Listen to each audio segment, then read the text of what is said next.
Praise the Lord, hallelujah. Okay, దేవుడు మనల్ని ప్రేమించి మళ్ళీ ఒక తరుణం ద్వారా మరొక విధానంగా వాక్యం ద్వారా దర్శించడానికి మనం సమకూర్చిన విధానం బట్టి వందనాలు. ఓకే, ద్వితోపదేశ కాండము Deuteronomy, the book of Deuteronomy, ద్వితోపదేశ కాండము 7వ అధ్యాయము 1వ వచనం.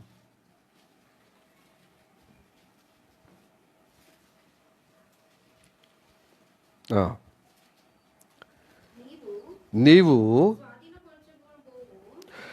స్వాధీనపరచుకొనబోవు దేశములోనికి నీ దేవుడైన యెహోవా నిన్ను చేర్చి బహుజనములను అనగా సంఖ్యకును బలమునకును నిన్ను మించిన హిత్తీయులు, గెర్షనీయులు, అమోరీయులు, కనానీయులు, పెర్జీయులు, హివ్వీయులు,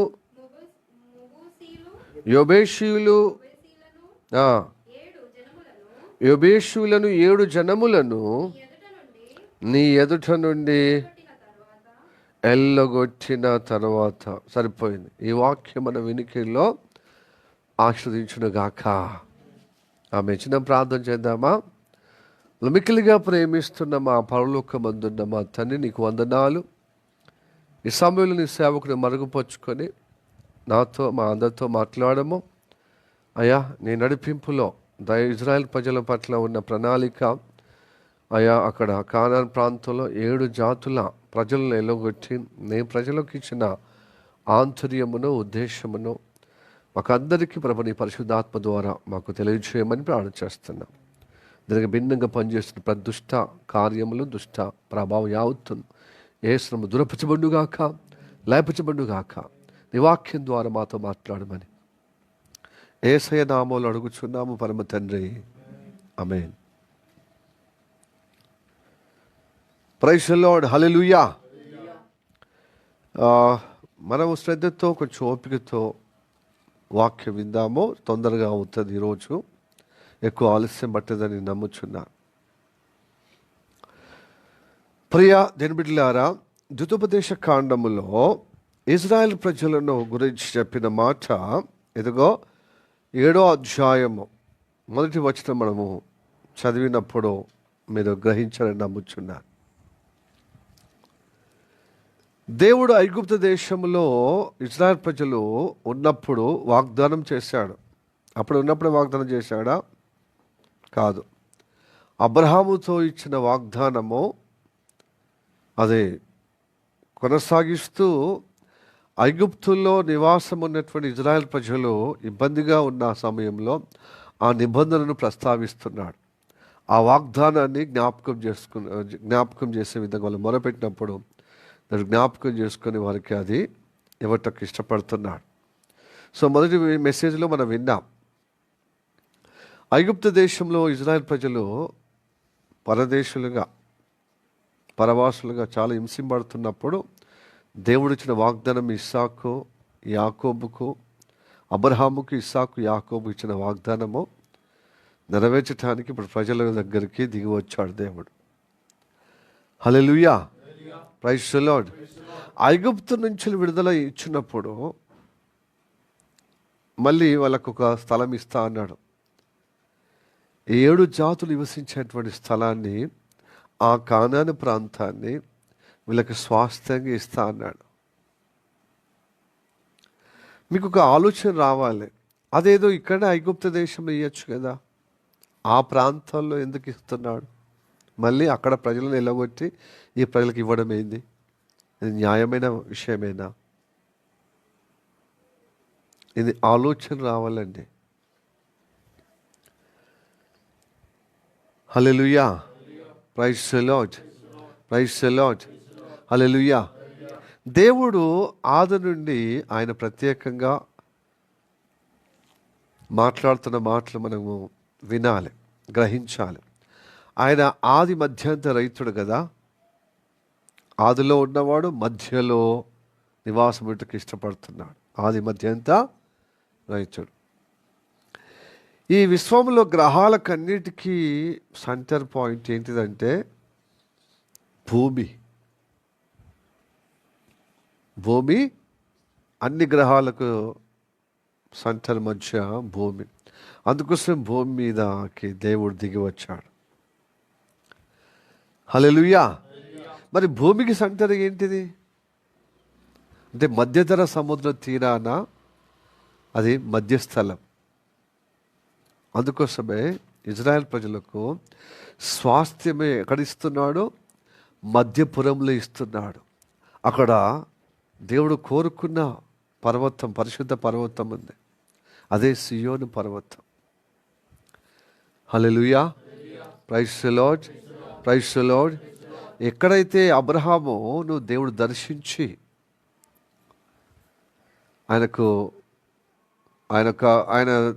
ఆయన అబ్రహాము అన్నిట్లో దశమభాగం ఇచ్చి ఆ యొక్క షాలేము రాజుకు ఎదుర్కొని ఆ సర్వోన్నతుని యాజకుని ద్వారా దీవించబడ్డాడు. ప్రభు బల్ల కార్యక్రమంలో రొట్టెను ద్రాక్షరసం ఇచ్చి అన్నిట్లో దీవించబడ్డాడు. ఎవరు? అబ్రహాము. అబ్రహాము ఎవరిని దర్శించాడు? మెలక్షెదెక్ ఎక్కడున్నాడు? సియోను కోటలో ఆయన నీతికి రాజుగా, ఆ సర్వోన్నతుని యాజకుడిగా అక్కడ చేస్తూ, ఆయనే రాజు, ఆయనే యాజకుడిగా దేవుని ఆశీర్వాదం ఎవరికి ఇస్తున్నాడు? దేవుడి చేత ఎన్నుకోబడిన అబ్రహాముకి ఇస్తున్నాడు. మరి అబ్రహాము నివాసం ఉన్న స్థలంలోనే అబ్రహాముకి ఇస్తానని వాగ్దానం ఇచ్చాడు కదా. ఆ వాగ్దానము, ఆ ఫలమే కదా ఈ 7 జాతులు. ప్రైజ్ ది లార్డ్, హల్లెలూయా. మరి ఈ 7 జాతులు ఎవరు సంతానం అంటే హాము సంతానము. హాము కుమారుడైనటువంటి కానాను సంతానం. హల్లెలూయా, ప్రైజ్ ది లార్డ్. దేవుడు కోరుకున్న స్థలానికి వీడు ఆక్రమించుకున్నాడు. ఎవరు? కానాన్ అనే వ్యక్తి. అతని సంతతి అక్కడ అమోరీయుల సంతతిగా, యోబేషుల సంతతిగా, తర్వాత గిర్షనీయుల సంతతిగా, తర్వాత హివ్యులు, పెరేజులు అన్ని సంతతిగా తన సంతతే. ఎవరు? కానాను సంతతి. అందుకోసం కానాను ప్రాంతంలో చేరుస్తాను అని దేవుడు చెప్తున్నాడు. ఇక్కడ కానానే కాదు, తన సంతానము కుమారులందరూ అక్కడ నివాసం ఉన్నారు. ఆ ప్రాంతంలో నేబర్గా అక్కడ ఉన్నటువంటి దేవుడు ఇచ్చేటువంటి స్థలములో. అందుకోసం ఆది నుండి దేవుడు ఇజ్రాయేలుకు ఎక్కడికి ఇస్తా అంటున్నాడు? పాలు తేనెలు ప్రవహించి, అంటే అందమైనటువంటి ప్రాంతం, అది మధురమైన సారవంతమైన ప్రాంతము, స్వచ్ఛమైన ప్రాంతము, దేవుడు కోరుకున్న ప్రాంతము అక్కడ ఇస్తా అన్నాడు. హల్లెలూయా, ప్రైజ్ ది లార్డ్. ఐగుప్తుల్లోనే బాగా ఇబ్బంది పడుతున్న సమయంలోనే దేవుడు దిగొచ్చి వారి మొర విని దేవుడు ఇస్తానని మోషే ద్వారా ప్రజలకందరికి ప్రకటిస్తున్న మాట విందాం. నిర్గమకాండం 3వ అధ్యాయము 17వ వచనం.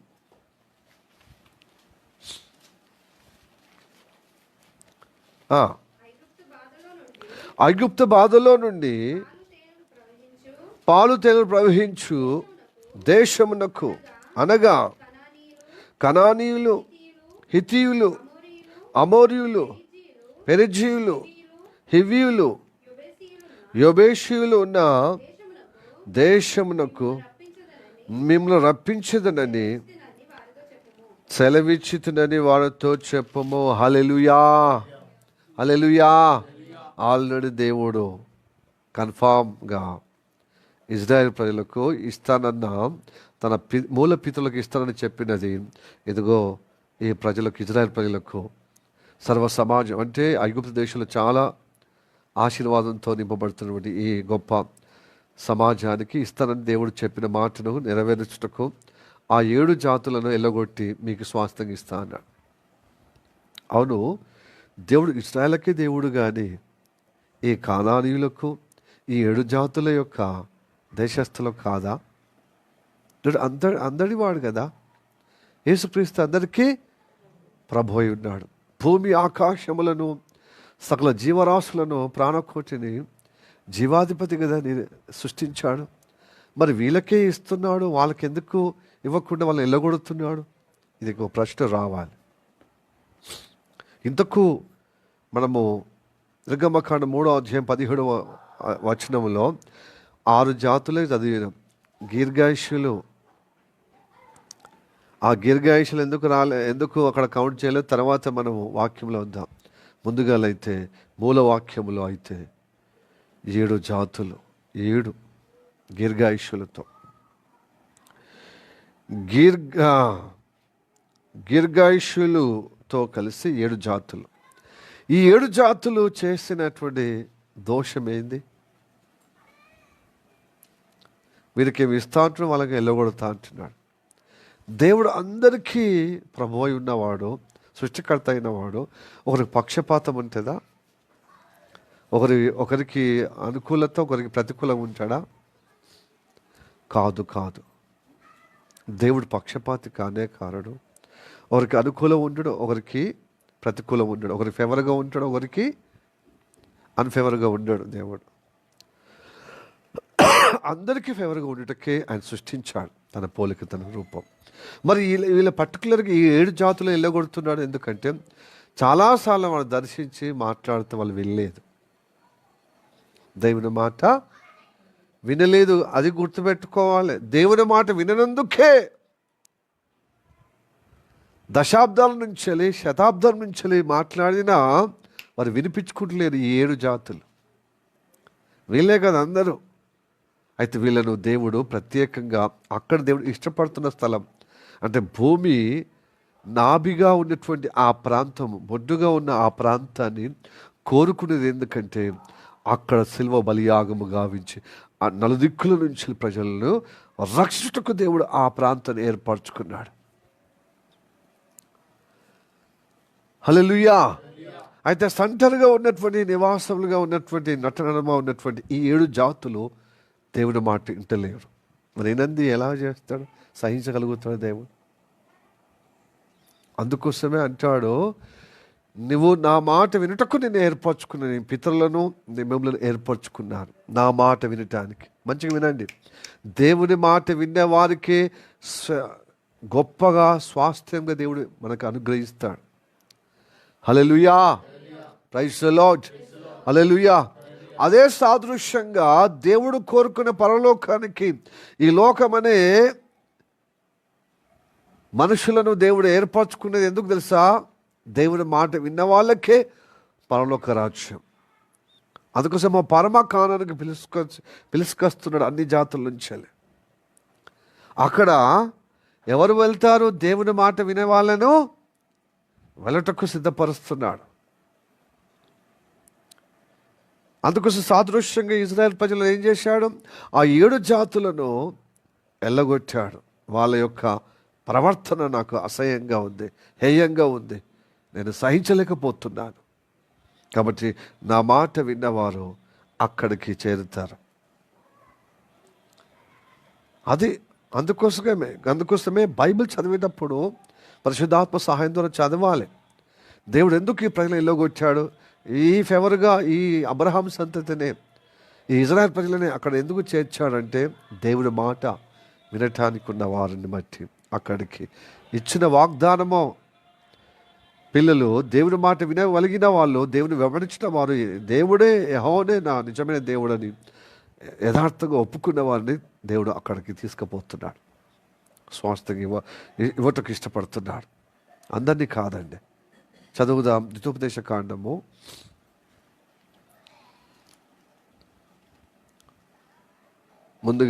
'లేవి కాండము 20వ అధ్యాయం 23వ వచనం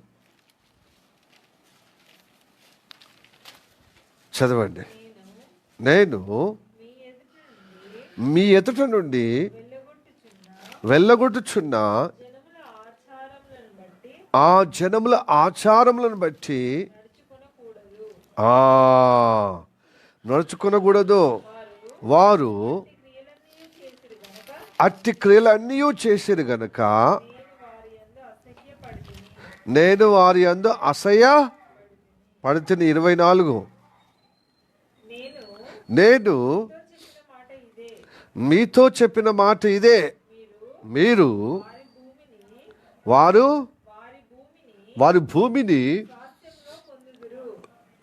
భూమిని స్వాస్థ్యంగా పొందుదురు. అది అనగా ఆ పాలు తేనెలు ప్రవహించు దేశము మీకు స్వాస్థ్యంగా ఉండునట్లు దాన్ని మీకు ఇచ్చేదను. జనములో నుండి మిమ్మల్ని వేరుపరిచిన మీ దేవుడైన యెహోవాను నేనే. జనముల నుండి వేరుపరుచుకున్నాడు. తన మాటగా, తన బాటలో, తన నిబంధన, తన వాగ్దానము నెరవేర్చుటకు, స్థాపించుటకు తన నిబంధన.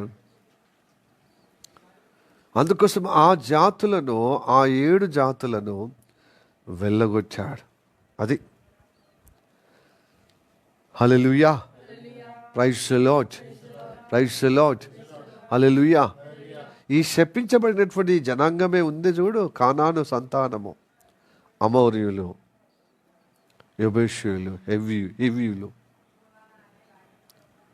వీళ్ళని ఎలగొట్టింది ఎందుకంటే దేవుని మాట వింటలేదని.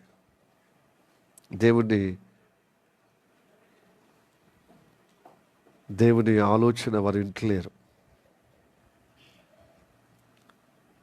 అందుకొరకే ఇదే సాదృశ్యంగా మనల్ని దేవుడు సకల జాతుల నుంచి, కులము నుంచి రక్షణలోనికి నడిపిస్తున్నాడు తన భక్తుల ద్వారా. అయితే జనముల నుండి మీరు వేరైన వ్యక్తిత్వంలో నా మాట విని, నా ఆత్మ నడిపింపులో, నా వాగ్దానం నెరవేర్చుటకు మీరు జీవించాలంటాడు.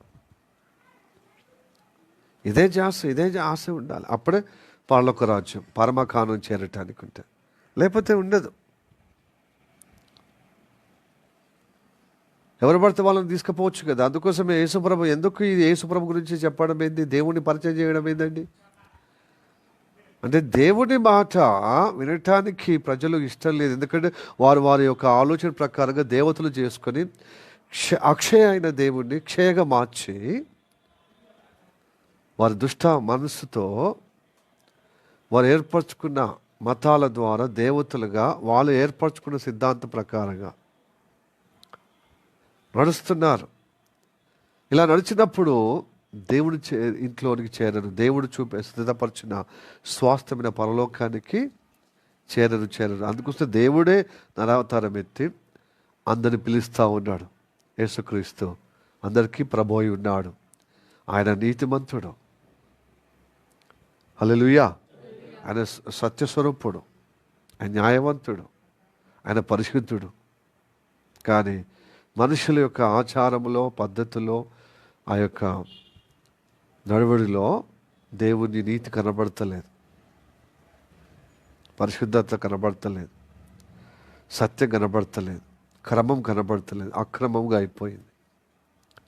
కాబట్టి ఆ అక్రమదారులు పరలోక రాజ్యంలో చేరటానికి వీల్లేదు. కాబట్టి ఇక్కడి నుంచేలే దేవుని చేత రక్షింపబడిన వారందరూ ఏర్పరచుకొని సిద్ధపరుస్తున్నాడు తన వ్యక్తిత్వంలో. ఈ ధర్మశాస్త్రం అనుగ్రహము పొందుటకు యేసయ్య చెప్పినట్టుగా మన నీతిలో, సత్యములో, ధర్మంలో ఉండటానికి ఇష్టపడుతున్నాడు. ఇదిగో వీళ్ళని అదే చెప్తున్నాడు, ఈ 7 జాతులు నేను ఎలగొడుతున్నాను, కానీ నా కట్టడాలు, నా ఆజ్ఞలు ధర్మంగా మీరు పాటించాలి, లేకపోతే మీరు కూడా వాళ్ళలాగా ఎల్లగొట్టబడతారు. హల్లెలూయా. ద్వితోపదేశ కాండము 7వ అధ్యాయము 11వ వచనం. కాబట్టి నేడు నేను మీకు ఆజ్ఞాపించు ధర్మము అనగా ఆయన చెప్పిన విధులను, కట్టడలను మీరు అనుసరించి నడుచుకోవాలి. ఆయన నియమించిన విధులు ఉన్నాయి, క్రమం ఉంది, ఆజ్ఞలు ఉన్నాయి, కట్టడాలు ఉన్నాయి. దాని ప్రకారంగా సేవకుల ద్వారా మీకు తెలియజేసిన, అభిషక్తుల ద్వారా తెలియజేసిన వాక్య క్రమములో మీరు కట్టబడుతూ ఉండాలి. ఆ ధర్మాన్ని, ఆ శాసనాలను మీరు అవలంబించి ఉండాలి. అవలంబిస్తే అందరికంటే, జనులందరికంటే మీరు హెచ్చించే విధంగా దీవించబడతారు. 14వ వచనం, సమస్త జనముల కంటే ఎక్కువగా మీరు ఆశీర్వదింపబడుదువు. హల్లెలూయా, హల్లెలూయా. ఈ వాక్యాలు నువ్వు వింటే, ఈ ధర్మమును నీ అనుసరిస్తే, యేసు కోసం, ఈ ధర్మం కోసం బ్రతుకుతే, హల్లెలూయా. ఈ లోకము, ఈ మన దేశంలో అంటారు, దేశం కోసం, ధర్మం కోసం ఏడ్చావు, దేశం కోసం, ధర్మం కోసం ఏంద్రబాయి, ఈ మతం కొట్టుకుంటున్నావు. అదే ధర్మము. ఉన్మాదంతో కొట్టుకలాడుతున్నాం. నీకో స్వనీతి, నీ నీతి వేరు, మళ్ళీ మందికి చెప్పేది నీతి వేరు. దాని దుర్నీతే ఉంది, దుర్మార్గతనే ఉంది. కానీ నీతి ఎక్కడుంది? నీతి నువ్వు బ్రతుకుతూ ఇంకొల్లు బ్రతికించే నీతి. నువ్వు గౌరవించబడుతూ ఇంకొల్లు గౌరవించడం, నువ్వు ప్రేమించబడుతూ ఇంకొల్లు ప్రేమించడం. నువ్వు ద్వేషించమని ఏ ధర్మం చెప్పింది? నువ్వు ఏర్పరచుకున్న ధర్మంలో ద్వేషం అనేది పెట్టుకున్నా. హల్లెలూయా, ప్రైజ్ ది లార్డ్. ఈ ధర్మంలో ఉంది క్షేమకరమైన ధర్మం. ఈ ధర్మము యేసయ్య ధర్మం, లేకపోతే పరిశుద్ధ గ్రంథంలో ఉన్న ధర్మం.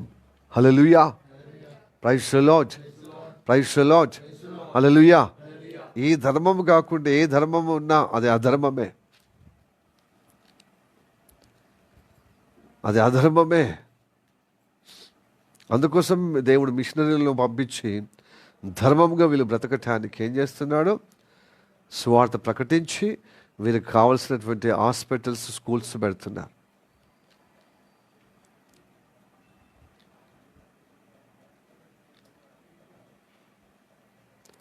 డిసెంబర్ 4వ తారీఖున 1889లో ఒక అపురూపమైన కార్యం జరిగింది.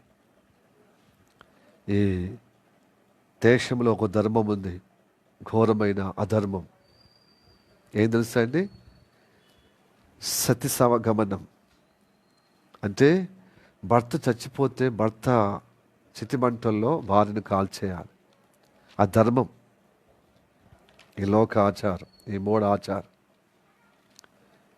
ఈ పైచాచిక ఆచారం తొలగించే శాసనము ఆ రోజు వచ్చేదన్నమాట.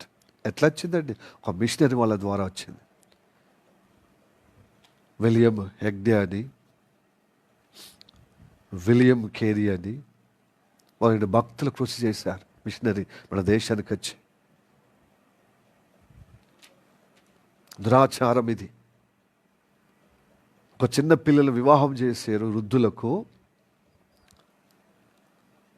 ఆ వయసు అంటే ఆ వృద్ధాప్యంలో ఒక చిన్న పిల్లను అప్పుడే పెద్ద మనిషి అయి లోపలనే ఒక 5 సంవత్సరాలు 10 సంవత్సరాలు ఉన్న బాలికలను వివాహం చేసి ఒక 70 సంవత్సరాలు ఉన్నటువంటి వృద్ధుని చేసి ఆ కాలక్రమేపుగా 80 సంవత్సరాలు చనిపోతే ఈమె యవనస్తురాలు అవుతుంది. టీనేజ్, లేకపోతే 20 25 సంవత్సరాల లోపలే భర్త చచ్చిపోతే ఈమె ముండ మోస్తుంది. అంటే విధవరాలు అయిపోతుంది.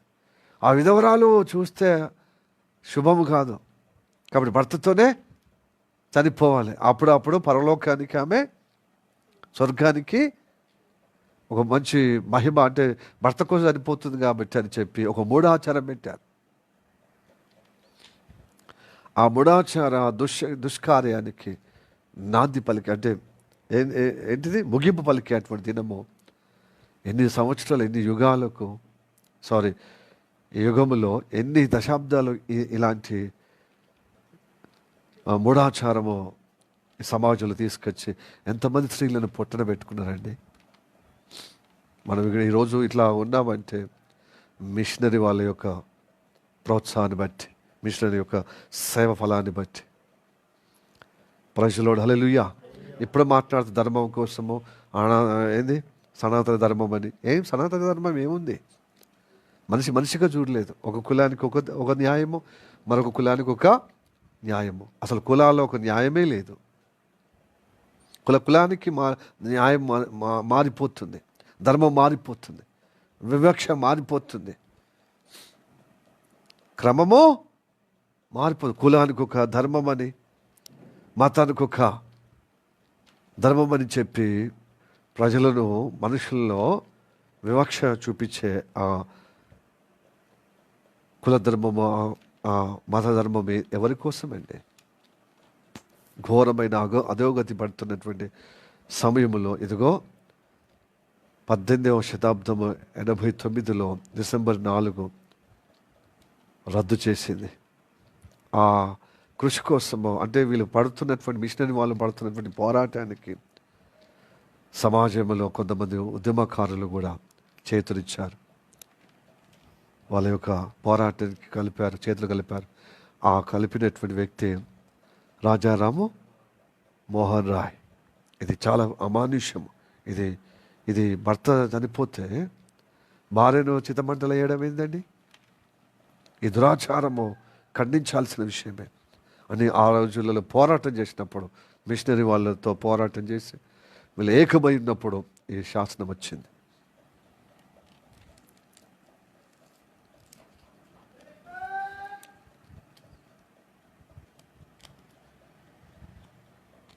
ప్రైస్ ది లార్డ్, హల్లెలూయా. ఇలాగ చాలా మట్టుకని దురాఘాతలకు చర్మగీతం పాడింది కేవలము మిషనరీ వాళ్ళ యొక్క కృషి వల్ల. ఎందుకంటే బైబిల్ చెప్తుంది సమానత్వం, మానవత్వం సమానత్వం ఉండాలి. ఈ కులము ఆ కులమని, ఇలాంటి పేదవారు ధనికులని, ఇలాంటి భేషజాలు లేకుండా అందరూ సమానత్వంగా, న్యాయంగా జీవించాలి, నీతిగా, సత్యంగా.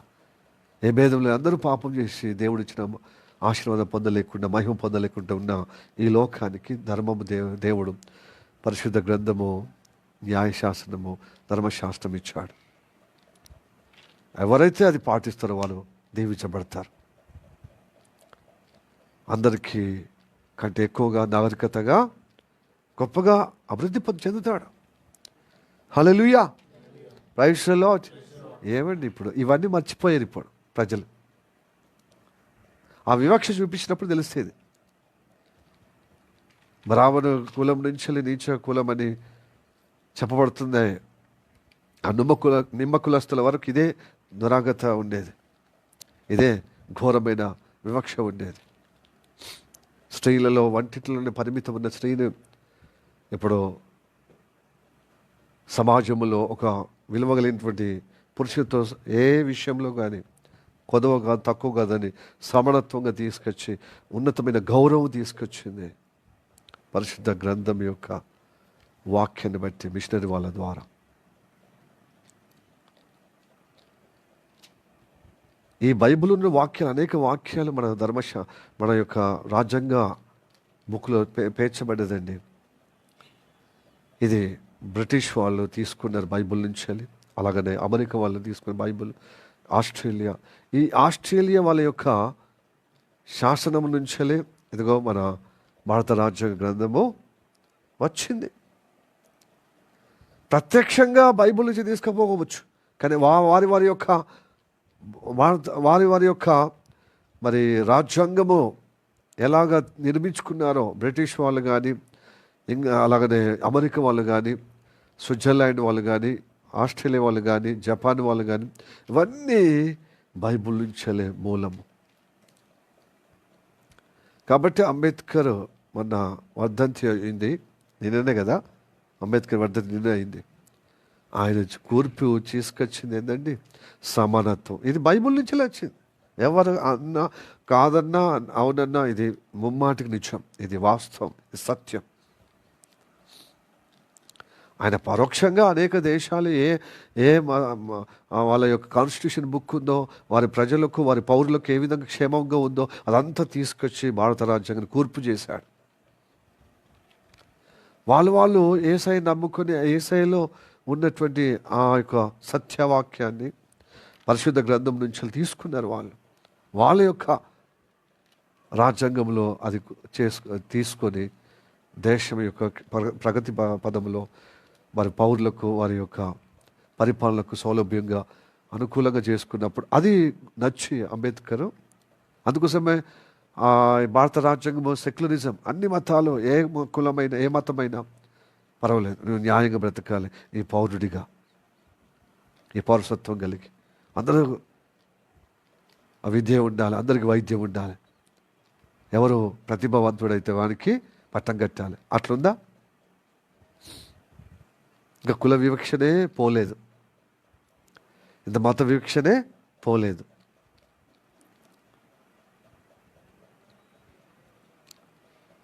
సో సనాతన ధర్మం అని తీసుకొచ్చేటువంటి వారికి ఇప్పుడు అదే మతం ద్వారా పరిపాలిస్తున్న వారు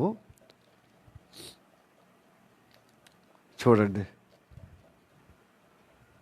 డబ్బున్నోళ్ళకి డబ్బు కట్టబెట్టే విధంగా ఏం చేస్తున్నారు, దేశాన్ని అధోగతి పాలు చేసే విధంగా. కానీ దేవుడు ఈ ధర్మశాస్త్రం ఇచ్చింది ఎందుకు తెలుసా? ఈ లోకంలో గౌరవంగా బ్రతుకుతావు, పరలోకంలో చేర్చబడతావు, నిత్య జీవం, డబుల్ ధమాకా. కాబట్టి అందరికంటే నువ్వు హెచ్చుగా దీవించబడతావు, అన్ని జనాంగాల కంటే ఎక్కువగా. అందుకోసమే ఈ ధర్మం పాటించమంటున్నాడు, ఈ కట్టడాలు పాటించమంటున్నాడు, ఈ ఉపదేశ క్రమం పాటించమంటున్నాడు. అందుకోసం బైబిల్ చదవాలండి. దేవుడు చెప్పిన మాట ప్రకారంగా మన బ్రతుకులో స్థిరపరచుకుంటే ఘనత వస్తుంది, సమాజంగా పరలోకంలో చేర్చబడే నిత్య జీవం పొందుకుంటాం. హల్లెలూయా. అందుకోసం మిషనరీగా వెళ్ళినటువంటి పౌలు భక్తుడు అంత్యొక్క రెండు ఉన్నాయండి. అందుకోసం కన్ఫ్యూజ్ అవుతారు చాలామంది. ఒకటి దమస్కులో అంటే ఉన్నటువంటి అంత్యొక్క సంఘము, మరొకటి గ్రీక్ దేశంలో ఒక అంత్యొక్కే ఉంది. అక్కడ మిషనరీగా వెళ్ళి చెప్తాడు. ఏమని చెప్తాడో చూద్దాం. ఇజ్రాయెల్ ప్రజలు చేసినటువంటి ఆ యొక్క యాత్రను ప్రస్తావిస్తాడు అక్కడ సువార్త చెప్పటానికి. 13వ అధ్యాయం అపొస్తలుల కార్యము 18-19 చదువుదా.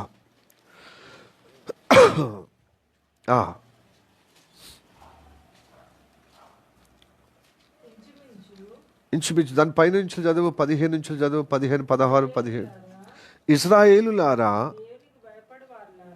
దేవునికి భయపడవారు. దానికి పైన 14 వచ్చును.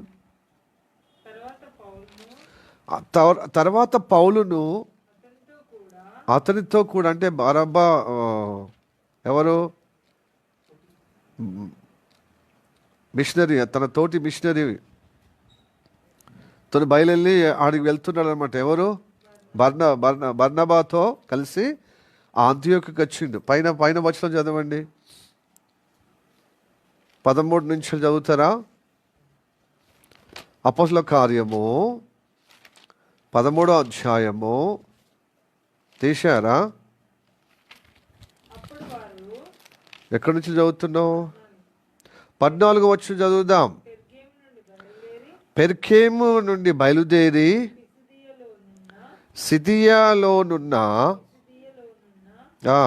పిసిదియలోనున్న అంత్యోక్యకు వచ్చి, అది అంత్యోక్య, అక్కడున్న అంత్యోక్య అన్నమాట. ఈ దమస్కులో ఉన్నటువంటి ప్రాంతంలో ఉన్నటువంటి అంత్యోక్య కాదు, సిరియా ప్రాంతంలో అంత్యోక్య కాదు. విశ్రాంతి దినమందు ఆ సమాజ మందిరంలో వెళ్ళి కూర్చుండిది. అప్పుడు చదవండి ఇక 17 నుంచి వెళ్ళి, ఇజ్రాయేలులారా, దేవునికి భయపడవారులారా వినుడి. ఇశ్రాయేలు అయిన ఈ ప్రజల దేవుడు తన ప్రీతులను ఏర్పరచుకొని, మన పితరులను ఏర్పరచుకొని వారు ఐగుప్తు దేశమందు పరదేశులై ఉన్నప్పుడు ఆ ప్రజలను హెచ్చించి తన భుజము బలము చేత వారు అక్కడి నుండి తీసుకొని వచ్చి ఇంచుమించు 40 ఏళ్ల మట్టుకు ఆ అరణ్యములో వారి ప్రవర్తన సహించెను.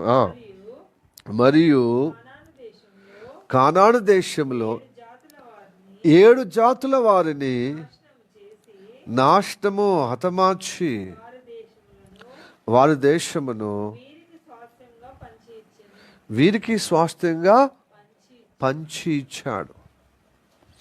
ఎందుకు ఇచ్చాడు? 15వ వచనంలో ధర్మశాస్త్రం ప్రవక్తల లేఖనములను చదివిన తర్వాత సమాజ మందిరపు అధికారులు, సహోదరులారా, ప్రజలకు మీరు ఏదైనా బోధవాక్యము చెప్పవలనని ఉన్న ఎడల చెప్పుడని వారికి వర్తమానము చెప్పిరి. అప్పుడు పౌలు నిలవబడి చేయగసైగ చేసి ఇట్లు చెప్పడం ప్రారంభించాను. అంటే ధర్మశాస్త్రం యొక్క విషయాలను గత కాలంలో ఇజ్రాయెల్ ప్రజలు ఏ విధంగా దేవుడు ఏర్పరచుకున్నాడో ఆ ఏర్పరచుకున్న వారిని దేవుడు ఇచ్చిన వాగ్దానం ప్రకారంగా 7 జాతులను వాళ్ళని వాళ్ళని నాశనం చేసి వీరికి స్వాస్థ్యంగా పంచిపెట్టిన విధానము తెలియజేస్తున్నాడు. ఎందుకు పంచిపెట్టిండు అంటే దేవుని మాట వినగలిగిన వారు కనుక వాళ్ళకి అక్కడ ఆ ప్రాంతాన్ని పంచి ఇచ్చాడు. Hallelujah, praise the Lord, praise the Lord. దేవుని మాట వినకపోతే పంచిపెట్టినటువంటి ప్రజలు ఉన్నారే, పంచిపెట్టబడినటువంటి దేవుడు స్వాస్థ్యం ఇచ్చిన ఆ భూభాగంలో ఇజ్రాయెల్ ప్రజలు ఉన్నారు కదా, వాళ్ళని కూడా నేను చెదరగొడతాను, నేను కూడా నశింపజేస్తాను. అవునండి, దేవుని మాట వినకపోతే అక్కడ చేరిన తర్వాత కూడా వాళ్ళను ఎల్లగొడతాను, నాశనం చేస్తాను. అందరికీ ఈ రూలు కేవలము ఈ కానాన్ ప్రజలకి, 7 జాతుల ప్రజలకి కాదు, తన ప్రజలకు కూడా దాని మాట వినకపోతే మిమ్మల్ని కూడా అలాగా నశింపజేస్తాను. వాళ్ళని చెదరగొట్టినట్టుగా మిమ్మల్ని కూడా చెదరగొడతా అన్నాడు.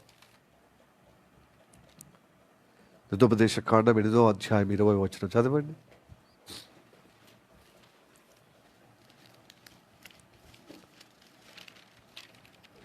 ద్వితోపదేశ కాండం 8వ అధ్యాయము 20వ వచనం. మీ ఎదుట ఉండకుండా యెహోవా నశింపచేయుచున్న జనులు వినకపోయినట్లు మీ దేవుడైన యెహోవా మాట మీరు వినకపోయిన ఎడల మీరు వారి వలె మీరు కూడా నశించెదరు. నా మాట, దేవుని మాట ఎందుకు వినకపోతే? ఇదంతా నియంతలాగా ఉంది కదా. దేవుడు జీవాధిపతి, సృష్టికర్త కదా. ఆయన మాట వినకపోవడం వల్ల మనిషి బతకగలుగుతాడండి? నడుమిట్లో కూడా వచ్చిండు సాతాను ప్రలోభంలో పడిపోయారు మానవ జాతి యావత్. వారి నుండి మరలా తీసుకొస్తున్నాడు వాని యొక్క హస్తకస్తం నుంచి, వాని అధికారం నుంచి మళ్ళీ సువార్త ద్వారా ఒక్కొక్కరిని క్రీస్తు సువార్త ద్వారా అందరినీ తీసుకొస్తున్నాడు. అందుకోసమే ఈ మాసం అంతా క్రిస్మస్, యేసు ప్రభు జన్మించిన ఆ శుభ సందర్భంగా అందరిలో యేసయ్య జన్మించాలి. అదే నిజమైన క్రిస్మస్. ప్రపంచం కొత్త బట్టలు ధరించుకుంటే, పిండి వంటలు తింటే, లేకపోతే కేకులు తింటే కాదు, ఆయన పేరు చెప్పుకుని డ్యాన్సులు కాదు. మన హృదయంలో సంతోషం లేకుండా డ్యాన్సులు ఏం పనిచేస్తే? మన హృదయంలో సంతోషం లేకుండా ఆయన సభలు పెడితే ప్రయోజనం ఏముంది? ఆయన మాట నీతి, ఆయన మాట పరిశుద్ధత, ఆయన మాట సత్యం. అది మన జీవితంలో పొందుకుంటే పరమకానానికి చేరే విధంగా మనం ఉన్నాం. సాదృశ్యంగా అందుకోసం చెప్తున్నాడు దృష్టాంతంగా. ఇజ్రాయెల్ ప్రజలు ఐగుప్తు నుంచి విడుదల పొందుకొని 40 సంవత్సరాలు ప్రయాణం చేశారు. ఆ 40 సంవత్సరాలు నేను బోధించేది ఎందుకు? మీరు అలాంటి ప్రజల్లాగా మీరు ఉండొద్దు. మీరు ఏదైతే నేర్చుకున్న ఐగుప్తు దేశంలో అది తొలగించాలి. నా మాటగా మీ జీవితం కట్టుకోవాలి. అందుకోసము ప్రజలందరికంటే ఎక్కువగా అభివృద్ధి పొందుతారు, దీవించబడతారు, ఆశించబడతారు. కాబట్టి దేవుని మాట వినమని, చదువుమని, వినిపించుకోమని, పాటించమని హెచ్చరిక చేస్తున్నాడు. ప్రేమ ద్వారా మనల్ని గద్దిస్తున్నాడు. హల్లెలూయా, ప్రైజ్ ది లార్డ్. ప్రజలు నేర్చుకున్న ఈ వారి ధర్మం అని చెప్తున్నారు, అది ఆచారాలు. మనుషులకు విభేదాలు, మనుషులు కొట్లాడ పెట్టించేది, మనుషులు నాశనం చేసే ఆ దురాచారాలకు మీ తల ఒగ్గద్దు. కాబట్టి ఏ మతములో అయినా మానవ స్వరముతో కట్టబడిన విషయాల్లో మీకు జీవం ఉండదు. అది మనుషుల యొక్క ఏర్పరిచిన కట్టుబాట్లు, కుల కట్టుబాట్లని, మత కట్టుబాట్లని, దాంట్లో మీరు ఉండకూడదు. దాని నుంచి బయటికి రావాలి. దేవుని మాటగా లోబడమని మనకు ఇది ఇజ్రాయేల్ యొక్క ప్రజల యొక్క నమూనాగా చూపిస్తూ, దృష్టాంతంగా చూపిస్తూ, సాదృశ్యంగా చూపిస్తూ మన హెచ్చరిక చేస్తున్నాడు, మనల్ని సిద్ధపరుస్తున్నాడు. హల్లెలూయా, ప్రైజ్ ది లార్డ్. వీరి యొక్క ఆచారాలు కేవలం దురాచారాలని 1-2 మనం వింటున్నాం. అనేక దురాచారాలు ఉన్నాయి. ఇది సమాజంలో అన్ని మతాల్లో ఉంది, పరోక్షంగా ప్రత్యక్షంగా. చూద్దాం వాళ్ళు చేస్తున్న దురాచారాలు ఎలాంటి భయంకరమైన దురాచారాలు చూద్దాం. ద్వితోపదేశకాండం 18వ అధ్యాయము, ద్వితోపదేశకాండము 18వ అధ్యాయము 9 నుండి 12 వచనాల వరకు చదువుదాం. నీ దేవుడైన యెహోవా నీకిచ్చుచున్న దేశమున నీవు ప్రవేశించిన తర్వాత ఆ జనముల హేయ కృత్యములు, అసహ్యమైన కృత్యములను నీవు చేయ నేర్చుకొనకూడదు. తన కుమారుడైనను తన కుమార్తె అయినను అగ్నిగుండమును దాటించు వానినైనను శకనము చొప్పు సోదెగాని అయినను మేఘ శకనములను గాని సర్ప శకనములను గాని చెప్పువానినైనను చిల్లంగి వానినైనను మాంత్రికుని నైనను ఇంద్రజాలకుని నైనను కన్న పిచాచి నడుచువానినైనను దయ్యముల యొద్ద విచారణ చేయు వానినైనను మీ మధ్య ఉండనీయకూడదు. వీటిని చేయు ప్రతివాడును యెహోవాకు హేయుడు. ఆ హేయములైన వాటిని బట్టి నీ దేవుడైన యెహోవా నీ ఎదుట నుండి ఆ జనులను వెళ్ళగొట్టుచున్నాడు. దేన్ని బట్టి వెళ్ళగొట్టాడు? ఎన్ని ఉన్నాయో చూడండి. హల్లెలూయా, ప్రైజ్ ది లార్డ్. ఇన్ని ఉన్నాయి. మీ కుమార్తెలకు మీ కుమారులకు దేవుడి పేరు చెప్పి, దేవతల పేరు చెప్పి అగ్నిగుండంలో దాటిస్తున్నారు. మీరు అలా దాటించద్దు. అవునండి, అగ్నికి ఆహుతి చేస్తారు దేవతల పేరుట. ఇప్పుడు లేదు, కానీ ఇంకా విష సంస్కృతి ఇంకా ఉంది. భయంకరమైన సంస్కృతి మన భారతదేశంలో ఉందన్నమాట. దేవుని కోసం అగ్నిలో కాలే విధంగా నడిపిస్తారు. అగ్నిలో మొదటి సంతానము చేస్తారు. ఇలాంటి దురాఘాతాలు ఉన్నాయి. ఇప్పుడు అంతా కనుమరుగైపోయింది కాబట్టి ఇదంతా ఉత్త కథ పిట్ట కథలు అని చెప్తారు. అగ్నికి ఆహుతి చేస్తారు. అలాంటి సంస్కృతి ఉండేదన్నమాట ఈ ప్రజల్లో. ఈ కానాను 7 జాతుల్లో ఈ దురాచారాలు ఉన్నాయి కాబట్టి వాటిలో నువ్వు పడిపోవద్దు. చూడండి, ఇది మెలేక్ అనే ఒక దేవత కట అగ్నిలో వాళ్ళ కుమారులు, తలుచుల కుమార్తెకు అట అగ్నిలో ఆహుతి చేస్తే, ఒక్కరి వదిలిపెడితే అగ్నిలో పడేస్తే మిగతా వారందరూ మంచుకుంటారు అని చెప్పి ఈ దురాచారము ఈ 7 జాతుల్లో జరుగుతుంది అన్నమాట. కనుక మీరు ఆడిపోయిన తర్వాత ఆ జాతుల ప్రకారంగా ఉంటే నాకు వారి ప్రవర్తన నాకు హేయమైన కృత్యాలు వాళ్ళవి. మీరు వెళ్ళి ఇదే చేస్తే మీరు కూడా ఆ ప్రజలు ఎల్లగొట్టినట్టుగా మిమ్మల్ని ఎల్లగొడతారు. ఆ ప్రజలు నాశనం చేసినట్టుగా మిమ్మల్ని కూడా నాశనం చేస్తా అన్నాడు. ఉదాహరణకు మనము లేవికాండము 20వ అధ్యాయంలో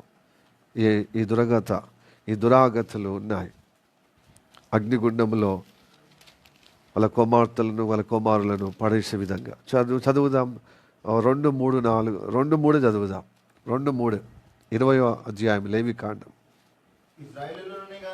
ఇజ్రాయేలులో గాని ఇజ్రాయేలు ప్రజలలో నివసించు పరదేశులలోనైనను ఎక్కడ ఆ, ఈ మాత్రమును ఆ, తన సంతానమును ఆ, మెలెకుకు ఆ, మోలేకకు ఆ. ఇచ్చిన యెడల ఇచ్చిన యెడల వానికి ఆ, మరణ శిక్ష ఆ, విధింపవలెను. ఆ, మీ దేశ ప్రజలు ఆ, రాళ్లతో ఆ. వాని కొట్టవలెను. అదిగో అదిగో ఏమంటున్నాడు?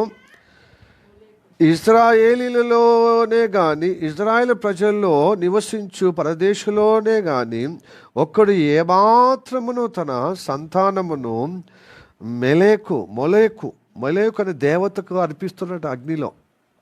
మెలేకు అగ్నిదేవత, మెలేకు అర్పిస్తున్నారు. ఈ 7 జాతుల వాళ్ళు అర్పించే హేయ కృత్యాల్లో ఉన్నారనమాట. ఈ దురాచారంలో ఉన్నారు. మీ పిల్లలు అలా చెయ్యొద్దు. మీకు తెలుసా అండి, బెంగాలీలో అప్పుడు బెంగాలీలో ఎక్కువగా దేశాన్ని ప్రభావితం చేసేవారు, బెంగాలీ భాష. అయితే బెంగాలీ నది ఉంది కదా, బెంగాలీ నది, పెద్ద నది, హౌరా బ్రిడ్జి నది మీద కట్టి, ఆ నదిలో ప్రతి తొలుచూలు కుమార్తె పుట్టినప్పుడు ఆ నీళ్ళలో వేస్తే అలాగ పుణ్యం జరుగుతుందని. అక్కడ ముసలి దేవతకు, ఏనుగు దేవతకు, ఇలా ప్రకృతి సంబంధమైనటువంటి జంతువులను దేవతలకు ఆరాధించేవారు. ఇలాంటి దురాచారాలు పెట్టారు. కనుక ముసలి దేవతలు చేసినప్పుడు ఏంది, ఆ ముసలికి అలా పెద్ద అంటే ఫస్ట్ తొలుసూలి కుమార్తె పుడితే ఆ కుమార్తె నీళ్ళల్లో వేస్తే ఆ ముసలి, ఆ నీళ్ళలో ఉన్న ముసలి అది తింటే వాళ్ళకు పుణ్యం దొరుకుతుందట. ఆ దేవత తింటుంది, ఆరగిస్తుంది. అలాంటి దురాచారం ఉందండి. ఇది హిస్టరీలో కనబడుతుంది మన దేశం యొక్క. అట్లాగా ప్రతి కుటుంబంలో ఒక కుమార్తెను, మొదటి కుమార్తెను అట్లాగా బలిగా అర్పించేవారు. అట్లనే అగ్నిలో అర్పించేవారు ఈ 7 జాతుల వాళ్ళు. మెలేకు దేవతకు.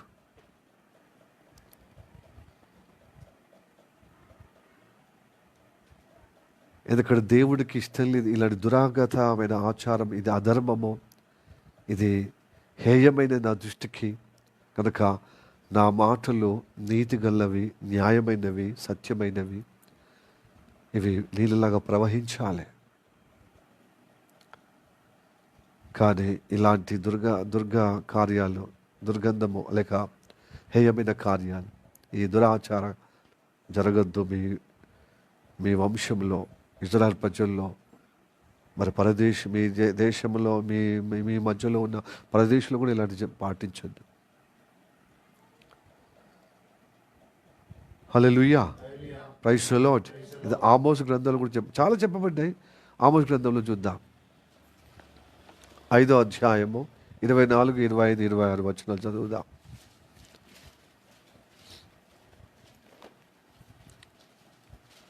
మచ్చుకు ఉదాహరణకు హేయ కృత్యాలు అంటే ఏంటి, అగ్నిగుండం అంటే ఏంటిది? ఇశ్రాయేలులారా, అరణ్యమందు 40 సంవత్సరములు మీరు బలులను, నైవేద్యములను మీరు అర్పించారా? మీరు మీ దేవత అయిన, చూడు ఏదైతే అద్దాన్ని చెప్పాడో అదే ఆచారంలో ఉన్నారంట వీళ్ళు. మీరు మొలెకు గుడారమును మీరు కట్టుకొనినా, మీరు పెట్టుకొనినా విగ్రహముల పీఠములను మీరు మోసుకొని వచ్చితిరి కదా. కాబట్టి సరిపోయింది. కాబట్టి నేను ఈ దమస్కు పట్టణము అవతలకి మిమ్ములను చెరుకొని పోవదును, అంటే బబులోనుకు తీసుకుపోదును అని చెప్పాడు. మీరు అప్పటి నుండి చేస్తున్నారు ఇదే. అందుకోసం ఇజ్రాయెల్ ప్రజలు ఎందుకు నాశనం చేశాడు, ఇజ్రాయెల్ ప్రజలు ఎందుకు చెర తీసుకుపోయాడు బబులోనుకు, అష్షూరు సామ్రాజ్యానికి? ఇగో ఇలాంటి మొలేక్ అనే దేవతకు అగ్నిగుండంలో వారి కుమారులను బలి అర్పించారు, అగ్నిగుండంలో వేశారు. ఈ దురాచారాలు చేస్తున్నాను కాబట్టి మళ్ళీ ఎల్లగొట్టాను, వాళ్ళు నాశనం చేశాను. మీరు కూడా మళ్ళీ నా మాట వినకుండా ప్రజల యొక్క ఆచారం. అందుకొరకు ప్రియ దేవుని బిడ్డలారా, ఇదే సూత్రంగా ఇప్పుడున్న ఆచారాల్లో, ప్రజల ఆచారంలో ఉండకూడదు. దేవుడు ఏది చెప్పితే అది అనుసరించే విధంగా ఉండాలి. హలో, మనము రాము పండుగల పబ్బాలకు. అలాంటి వాళ్ళు ఎందుకు నమ్ముకున్నట్టు దేవుని విమోచన కార్యము ఎందుకు నిరర్థకము మీ జీవితంలో చేయడము, తినడము, కొత్త బట్టలు వేసుకోవడం అదేనా ఆత్మీయ జీవితంలో? దేవుడు నీకు ఈ దురాచారం నుంచి విడిపించడం, విమోచించింది ఆ రక్తము ద్వారా కదా. ఆయన పరిశుద్ధ రక్తాన్ని మళ్ళీ మీరు ఈ లోక ఆచారాల, మళ్ళీ మూలోపదేశాల వైపునే, ఈ లోక ఆచారాల వైపునే వెళ్తే దేవుడు మీకోసం చేసిన ఆ కార్యము, ఆ బలియాగము నిరర్థకం చేసినట్టే కదా. ఇలాంటి ఆ మూడు ఆచారాల్లో చాలా భయంకరంగా అనాదరించలు ఉంది. అది ఒక్కొక్కటి మిషనరీ ప్రోత్సాహం ద్వారా, మిషనరీ యొక్క సేవ పరిచర్య ద్వారా సమాజంలో కొంతమంది పండితులు, పామరులు ఇలాంటి దురాఘాతలకు పోరాటం చేసేవారితో కలిసి చేసినప్పుడు ఈ అధర్మముల నుంచి విడుదల పొందుకునే దేశమంతా ఇప్పుడు సనాతన ధర్మం అంటున్నా. ఒకటే కులానికి కొమ్ము కాసేటువంటి సనాతన ధర్మం అండి. అన్ని మతాల, అన్ని కులాలకు సమానత్వం లేదు. అందుకోసం వివక్ష పోతలేదు. ఇప్పటికీ స్కూళ్ళల్లో ఆ వివక్ష ఉంది. ఇప్పుడు మొన్న అయ్యప్ప దీక్ష పట్టినట్టు రంగారెడ్డి జిల్లాలో అది దేవాలయానికి రాణిస్తలేరు. సమానత్వం ఏడున్నదండి? కులాల పేరిట, మతాల పేరిట మనుషులను అవమానంగా కించపరిచే విధంగా ఉంటుంది. అది ఆ ధర్మం ఏ ధర్మం అది? సో ఇలాంటి వివక్షలో లీనమైనటువంటి మానవ జాతి కొట్టుకు చచ్చిపోతున్న మానవ జాతికి ఆ ధర్మశాస్త్రము పరిపూర్ణుడైన దేవుడు వాగ్దానంగా ఇచ్చినటువంటి ఇజ్రాయేలుకు ధర్మశాస్త్రం, ఆ ధర్మశాస్త్రం యొక్క స్వరూపమే యేసయ్య ఈ లోకానికి వచ్చి అందరి కోసము ప్రాణపెట్టి తిరిగి లేచిండు. అందుకోసం ఆయన బాట జీవము, పరిశుద్ధత, సత్యము, నీతి. ఆయన నమ్మిన బిడ్డలకందరికీ నీతిలో, పరిశుద్ధతలో, సత్యం నడిపిస్తాడు. ఆయనతో నడిచిన బిడ్డలకే పరమ కానానికి చేరే విధంగా చేరుస్తాడు. ఈ ఇజ్రాయెల్ పిల్లలు ఎలాగా కానాను ప్రాంతానికి ఆ 7 జాతులను ఎల్లగొట్టి ఆ ధర్మములో, ఆ దురాచారంలో, హేయమైన కృత్యాల్లో నిమగ్నమై దేవునికి ఆయాసకరంగా, దేవునికి హేయముగా ఉన్నటువంటి ఆ ప్రజలను ఎల్లగొట్టాడు, నాశనం చేసే విధంగా పురమాయించాడు. ఇలాంటి ఆచారాలు మనము ధ్వంసం చేయాలి. మనిషి వ్యతిరేకం చేసే ఆచారాలు ఎందుకండి? మానవత్వంగా ఉండేటువంటి దేవుని వాక్యము, ఆ విలువలు కలిగిన వాక్యం మనం కట్టుకోవాలి. అందుకోసం నిన్ను వల్ల నీ పొరుగువారిని ప్రేమించమన్నాడు. ప్రేమ, దేవుని ప్రేమ చెప్పాలి, ప్లస్ సువార్త చెప్పాలి. యేసయ్య నమ్ముకుంటే పరలోకమా, లేదనుకో ఓకే, మానవుడిగా వ్యక్తిత్వంగా నువ్వు ఎలా బ్రతుకుతున్నావు ఇంకొకరు కూడా బ్రతికే విధమైన మానవత్వం చూపెట్టాలి కదా. ప్రేమ, అనురాగమ, ఆ యొక్క ఆప్యాయత, జాలి, కరుణ. దేవుడే వారి యొక్క ప్రవర్తన బట్టి ఫలితము దేవుడు ఇచ్చేటకు సృష్టికర్త సిద్ధంగా ఉన్నాడు కదా. హల్లెలూయా, ప్రైజ్ ది లార్డ్, హల్లెలూయా. కాబట్టి దేవుని వాక్యానికి నిలబడదాం. అందుకోసమే బైబిల్ చదవమనేది. బైబిల్ ఏమో సంకలో పెట్టుకొని వచ్చినంత మాత్రాన, బైబిల్ పట్టుకొని వచ్చినంత మాత్రం మనం పరలోకం పోతామా? లేదు, బైబిల్లో కూడా మన హృదయంలోకి రావాలి. రక్షణ పొందాం, కానీ లోకము యొక్క తత్వము, ఆచారము, వ్యర్థమైన ఆచార పద్ధతులు ఇంకా మన హృదయంలో హెదలో ఉంది. అది ఎప్పుడైతే తొలగిపోతుంది, నువ్వు వాక్యం తెలుసుకున్నప్పుడు, వాక్యం చదివినప్పుడు అది గ్రహించి ప్రార్థన, నీకు ఉపవాస ప్రార్థన ద్వారా నీకు ఆరాటం ఉంటే దేవుడు సహాయం చేస్తాడు, నీకు గ్రహించే తత్వము ఇస్తాడు. అది వాక్యం చదివిన కొద్దీ నీ హృదయంలో పొందుపరుచుకోవాలి, అలా అనిపించబడాలని ఉపవాస ప్రార్థన చేస్తాం. రాత్రి పగలైతే ఇదే జాసలో ఉంటా.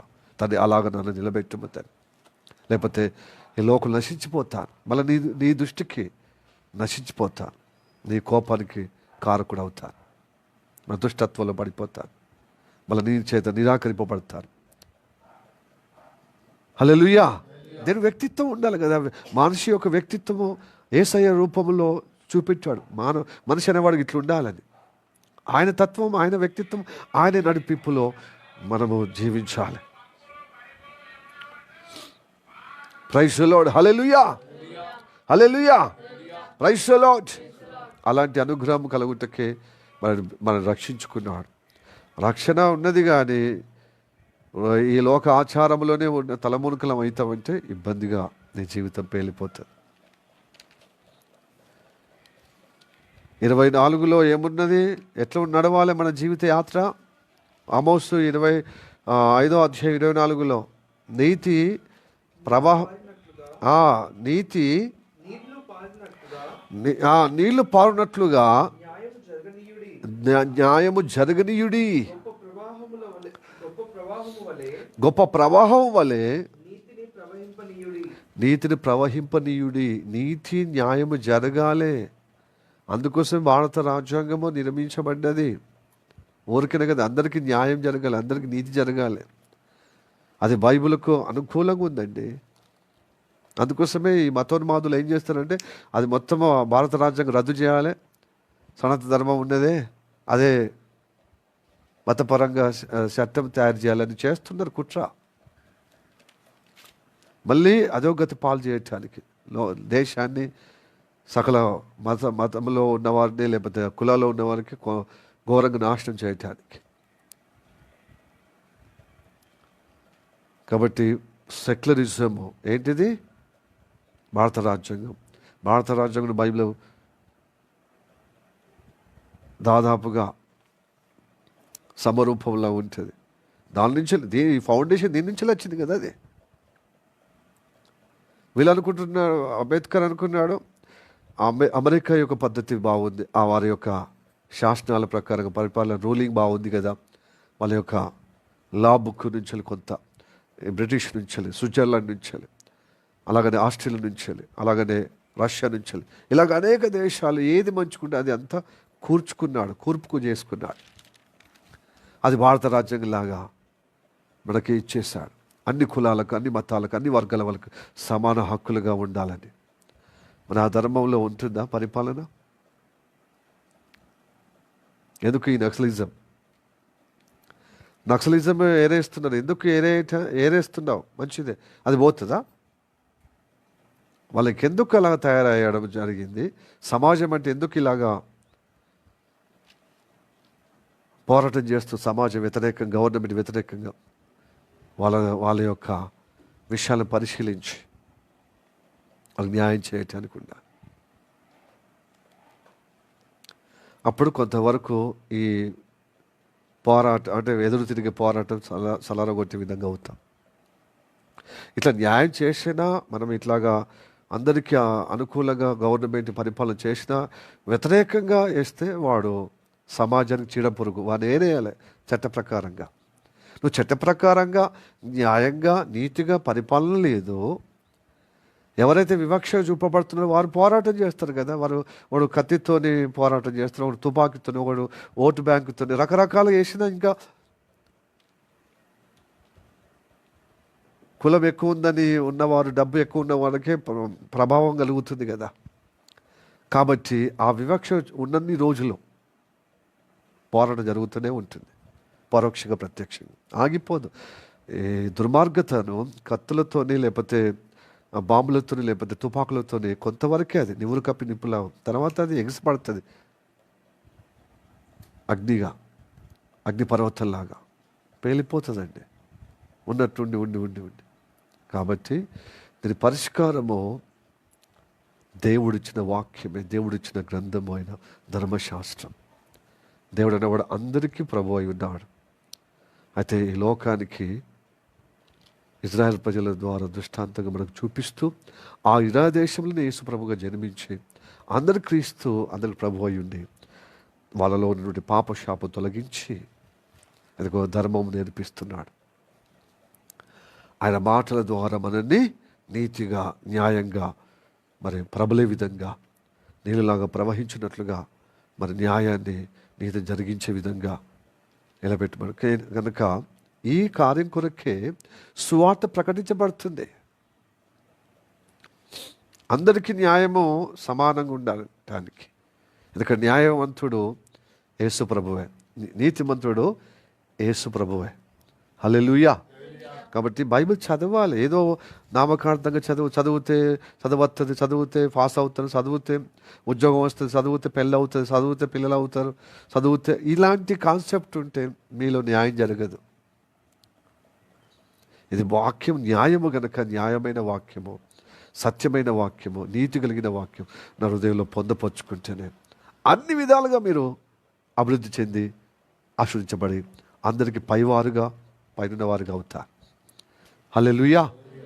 Praise the Lord. ఇజ్రాయెల్ ప్రజలు కాలేదా? భౌతికం కాలేదంటే వాళ్ళు అన్నిట్లో అభివృద్ధి పొందారు, అన్నిట్లో ఆశీర్వదించబడ్డారు. అన్నిట్లో యుద్ధాల్లో కూడా వాళ్ళకి తీసిపోరు ఎవరు. దేంట్లో అన్నిట్లో పై చేయి వాళ్ళే.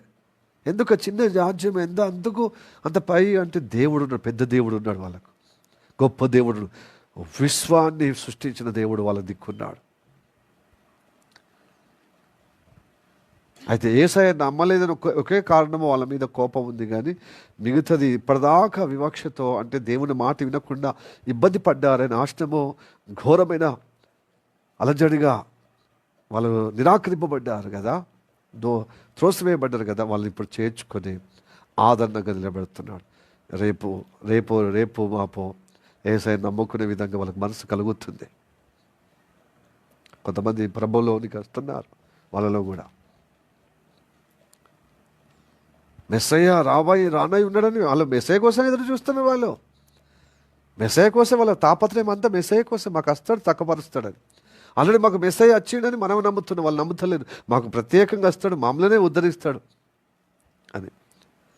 కాబట్టి మెస్సయ్య వచ్చాడు, రక్షణ ఇచ్చాడు. రెండో రాకడలో ఎవరైతే ఆయన మాట విని న్యాయంగా, నీతిగా, ధర్మంగా, ప్రేమలో ఉంటారో వారిని తీసుకొని వేయాల పరిపాలన చేస్తాడు, లేకపోతే చేయడండి. ఇది వినకుండా మనము బైబిల్ చదవకుండా నిష్టగా యథార్థంగా మనం అంటే దేవుని సేవించకపోతే తప్పక పర్యవసనం పొందుకుంటాం.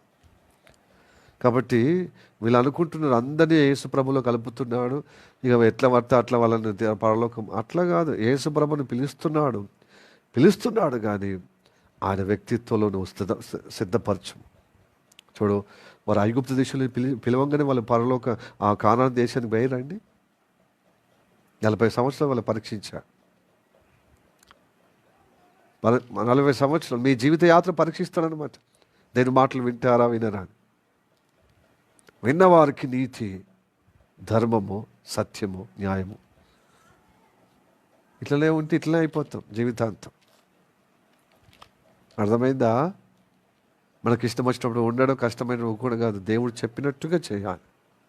అది మనకి ఇష్టం రావాలి. ఎందుకంటే ఆల్రెడీ కుల ధర్మము అని, మత ధర్మం అని మనము రాంగ్ ఫీలింగ్ చేసుకున్నాం. కాబట్టి దేవుని మాట అంటే కొంచెం కష్టం అనిపిస్తుంది, దాన్ని ప్రయాసపడాలి. అది రుచి కావటానికి ప్రార్థన చేయాలి.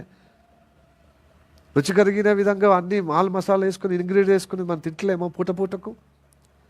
ఇది నశించిపోయే క్షయ జీవితాని కోసం ఇన్ని రుచులు అన్నప్పుడు ఆధ్యాత్మికమైన రుచి, దేవుని మాట రుచి కలగటానికి ప్రార్థన చేయాలన్నమాట.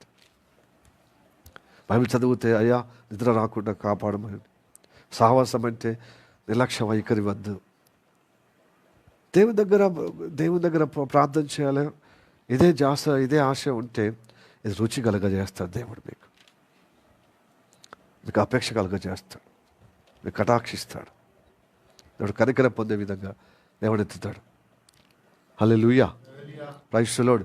ఈ ధర్మం మీకు రుచి కాలేదనుకో, మీరు ఆ ధర్మంలో ఉంటారు. మీరు దేవుని బిడ్డలు కాదు, సాతాను బిడ్డలు. ఎప్పటికైనా త్రోసివేయబడతారు, ఎప్పటికైనా నాశనంలో పడిపోయేవాళ్ళు. కాబట్టి ఫిల్టర్ అంటే దేవుడు చేస్తున్నాడు, శ్రేష్టమైన ధర్మంగా, నీతిగా, సత్యంగా, న్యాయంగా ఉన్నవారు మాత్రం పరలోక రాజ్యం తీసుకుపోతాడు. ఇది పరీక్ష కాలం అన్నమాట. గమనిస్తున్నాడు. 40 సంవత్సరాల్లో ఏ విధంగా ఇజ్రాయెల్ ప్రజలు గమనించాడో మనల్ని గమనిస్తున్నాడు. కనుక ఆయన మాట మన హృదయము తప్పిపోకుండా హృదయంలో స్థిరపరచుకుందాం. నేను కనపరచుటకు సాక్షార్థంగా హృదయంలో లేని ప్రేమ, హృదయంలో లేని నీతిని, హృదయంలో లేని పరిశుద్ధత, హృదయం లేని న్యాయము, ఊరికే దేవుని నమ్ముకుంటే పైగా భక్తి చేస్తే భౌతికంగా ఆశీర్వాదం కోసం అపేక్ష కలిగి ఉంటే ఎప్పటికైనా నువ్వు విడవబడతా. దేవుని వాక్యం నువ్వు పట్టుకుంటే ఇక్కడ నువ్వు బ్రతుకుతావు గౌరవంగా, గొప్పగా, అందరికంటే క్షేమముగా, పైవాడిగా, పరలోకం కూడా చేరుతా. అట్టి అనుగ్రహము కలుగుటకే ఆ 7 జాతులను తొలగించి ఇదిగో ఇజ్రాయెల్ ప్రజలను చేర్చినట్టుగా మరిన్ని పరలోకంలో ఎవరు పడితే వాళ్ళని రానివ్వకుండా దేవుని నమ్మి దేవుని మాటగా ఉదయము సాయంత్రము వాక్యం చదువుతూ, వాక్యం వింటూ, సహవాసం ఉంటూ దేవుడు చెప్పినట్టుగా చేస్తే అలాంటి వారిని పరలోకానికి సిద్ధపరుస్తున్నాడు. అట్టి అనుగ్రహము మనకు దయచేయబడును గాక. ఆమేన్. ఈ వాక్యం చేత దేవుడు ఆశీర్వదించి నడిపించును గాక. ఆమేన్. ప్రార్థన చేద్దాం. సర్వశక్తిమంతుడా నీకు వందనాలు, స్తోత్రం రాజా. ఇదిగో ఈ పగటి కాలంలో నువ్వు చెప్పిన మాటలు బట్టి వందనాలు అయ్యా. ఈ లోకంలో వివిధ మతము నుండి, కులము నుండి రక్షణ పొందడానికి మనం పిలిచావయ్యా. నీ బలియాగం ద్వారా రక్షించుకున్నావు. అయితే రక్షణ ప్రతి బిడ్డ పొందుకున్న వారందరికీ తండ్రి నీ వాక్యాలు, నీ ధర్మశాస్త్రం యొక్క వాక్యాలు మనకు తెలియజేస్తున్నావు. ఈ ధర్మశాస్త్రం యొక్క వాక్యమే యేసయ్య వ్యక్తిత్వము, ఆయన యొక్క తత్వమే ఆ ధర్మశాస్త్రంలో ఉన్న జీవము, సత్యము, నీతి, అలాంటి అనుగ్రహము అందరిలో కలుగుటకు నా వాక్యము, నాలోని వాక్యము చదివి తరింపబడి ఆ నీతిని కోరుకోండి, ఆ పరిశుద్ధను కోరుకోండి, ఆ సత్యమును అపేక్ష కలిగి ఉండండి. ఈ న్యాయము ఆతృతతో నీళ్లు ప్రవహించినట్లుగా, నీళ్లు గుమ్మరించినట్లుగా అలాగ సమృద్ధి కలిగే విధంగా మీ జీవితంలో ఈ దైవిక కార్యాలు ప్రవాహంగా ప్రవహించే విధంగా ఉండనిమ్మని నీ వాక్యం ద్వారా మాతో మాట్లాడావు. అందుకొరకు ప్రభు ఇజ్రాయెల్ యొక్క ఇజ్రాయెల్ జనాంగం యొక్క నడవడిని, వారి యాత్రను మాకు దృష్టాంతంగా మరొకసారి చూపించడానికే వందనాలు. ఎందుకంటే ఆ 7 జాతులను, కానాను కుమారులను 7 జాతులను ఎందుకు వాళ్ళను తొలగించి నాశనం చేసి వాళ్ళను ఏ విధంగా ప్రభా అయ్యా వెళ్ళగొచ్చావో, ఎందు నిమిత్తం వెళ్ళగొచ్చావో అందుకు ప్రభువా ఇజ్రాయెల్ ప్రజలు ఏర్పరచుకొని నా మాట విని, నా బాటలు నడిచి, నా వ్యక్తిత్వంలో, నా ధర్మంలో, నా కట్టడాలు, నా విధిలో మీరు నిలబడితే మీరు అక్కడ స్వాస్థ్యంగా స్థిరపరచబడతారు. లేకపోతే వారిలాగానే మీరు కూడా నా మాట వినకపోతే మీరు ఎల్లగొట్టబడతారు, నశింపబడతారని చెప్పిన మాట అది మాకు దృష్టాంతంగా మాకు నేర్పించిన విధానం బట్టి వందనాలు. అందుకోసం మమ్మల్ని రక్షించి మనల్ని అనుదినము తండ్రి వాక్యంగా మనల్ని హెచ్చరిక చేస్తూ, బలపరుస్తూ, ఉద్ధరిస్తున్న ఈ కార్యం ఏందనగా మేము నీతిలో ఉండాలి, సత్యంలో ఉండాలి, ధర్మంలో ఉండాలి, న్యాయములో ఉండాలి. నీ వ్యక్తిత్వంలో మేము నిలబడినప్పుడు పరలోక రాజ్యంలో చేరే విధంగా, ఆ పరమకాలం చేరే విధంగా, నీ స్వాస్థ్యములో మాకు అయా పంచిచ్చే విధంగా మాకు సిద్ధపరుస్తావని నీ వాక్యం ద్వారా మాతో మాట్లాడేందుకు వందనాలు. కనుక ఇలాంటి అపేక్షతో ముందుకు సహాయం చేయము. తాత్కాలికంగా ప్రభు అరణ్యంలో ప్రభు అయా ఆ సుఖమరిగి దేవుడి శిక్షకు దేవుడు చేసిన ప్రభు స్తోత్రం తండ్రి ఆ యొక్క ఎదుగో ప్రభు స్తోత్రం శిక్షకు కారకులై ఘోరంగా ఏ విధంగా ఆగమయ్యారు, అలా కాకుండా ప్రభు స్తోత్రం తండ్రి అయ్యా ఈ యొక్క లోకంలో ఉన్నటువంటి సుఖభోగాల యొక్క 4 రోజుల యొక్క సుఖానికి, నీ స్థిరమైన శాశ్వత వాక్యానికి కుడి ఎడమలకు పోకుండా కాపాడము తండ్రి. వాటి ప్రలోభాలు పడకపోకుండా నీ వాక్యం యొక్క కటాక్షానికి ఆయా ప్రభా స్తోత్రము తండ్రి అపేక్షకు ప్రభా ఆకర్షణకు లోనయ్యే విధంగా మా భక్తులు నడిపించము. అలాంటి భక్తి సాధనలో మమ్మల్ని కొనసాగింపు చేయము. ఆ విధంగా మమ్మల్ని సిద్ధపరచమని, అలాంటి వేగనాన్ని, అలాంటి ఆసక్తిని, అలాంటి ప్రభా నిష్టను మాకు కలగచేయము. ఎందుకంటే 40 సంవత్సరాలు వారి శ్రేష్టలు ప్రభా నువ్వు చూశావయ్యా, మా శ్రేష్టలు కూడా చూస్తున్నావు. మమ్మల్ని బట్టి మీకు విసుగు రావద్దు, కోపం రావద్దు, విరక్తి కలగద్దు. మనం త్రోసేసే విధంగా మేము అలాంటి పరిస్థితికి రానివ్వకుండా కాపాడు. నీ కటాక్షం పొందాలి, నీ ప్రేమ పొందాలి, నీ కనికరం పొందాలి, నీ జాలి పడే విధంగానే మా భక్తి, మా నడవడి ఉండాలయ్యా. అలాగా మా ఒక భక్తిలో నడిపిస్తావని, బైబిల్ చదవటకు, బైబిల్ విషయాలు నేర్చుకున్నటకు ప్రభు అభిషక్తుల ద్వారా చెప్పిన మాటలన్నీ ఆ ఉపదేశ క్రమములో నిలబడే అనుగ్రహం కలగచేయమని మమ్మల్ని మీరు తగ్గించుకుని నామని ఇచ్చిస్తూ యేసయ్య పరినామములు ప్రార్థించి అడిగి వేడుకుంటున్నాము పరమ తండ్రి, amen. May the God bless you. Praise the lord.